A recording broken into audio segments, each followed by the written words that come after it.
One of India's longest running debates is about the Aryans. Who were they and how did they influence early Indian society? To bring clarity, the Indian Council of Historical Research, or ICHR, has launched a new project called the Arya History and Culture. The purpose of this project is to bring together the latest findings from multiple fields and present them in one comprehensive volume. Officials say the aim is to move beyond the outdated colonial framework and examine recent research actually reveal about early Indian civilization. The upcoming volume will address 10 major areas: historicity, linguistic, literary tradition, and archaeology, among others. According to officials, this project will combine established scholarship with new, unpublished research from younger academics. The Council has set a 6-month window to complete the work. Officials emphasize that the goal is not just simply to reject older ideas such as the Aryan invasion theory, the Aryan migration theory, and even the tourism based explanation. Instead, the project is meant to gather all available perspective and allow evidence from many disciplines to be examined together.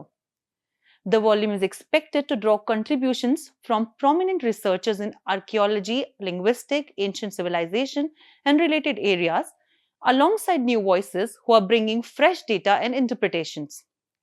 To understand why such a compilation is needed, it is helpful to revisit the theories that have shaped the debate. First of all, the Aryan invasion theory, a colonial era idea, suggested that around 1500 BCE, a group called Aryans entered the Indian subcontinent and displaced the Indus Valley civilization. They introduced the Vedic tradition and Sanskrit. As scholarship evolved, many experts shifted to the Aryan migration theory, proposing a gradual movement into India rather than a violent invasion. In this version, the newcomers interacted with local groups and influenced culture over the period of time. There is another explanation as well, sometimes referred by historians as tourism-based idea. It is more colloquial theory. It suggested that Aryans may not have settled permanently, but traveled periodically for trade and cultural contact and seasonal movement. However, there is also a fourth perspective in place, which is called the Aryan indigenous theory, which argues that Aryans originated within Indian subcontinent itself and the Vedic culture developed locally and later they moved to the different part of the world. Experts agree that each theory has strengths and limitation, and which is why the debate continues. In recent years, new genetic studies such as those conducted at Rakhigari sites have added more complexity.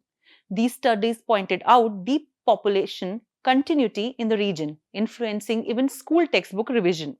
Some experts note that two layers of debate often get mixed up: the old colonial and political framework and the scientific questions involving archaeology, language, genetics, and culture. Many believe that more research is still needed. Other experts add further nuance. Some point out that older invasion ideas have already been widely challenged. They said discarding them entirely should not distract from broader questions, such as movement of Indo-Aryan language speakers from steppe region and the distinction between Harappan and Vedic cultures. Another view from historians is that history is never static. It evolves with new discoveries. They argue that a comprehensive volume from ICHR would help readers and researchers understand the full range of perspective in one place. The ICHR project aims to do exactly that: create space for deeper evidence-based understanding of early Indian history. That's all from me for now. Keep watching The Print for more news updates.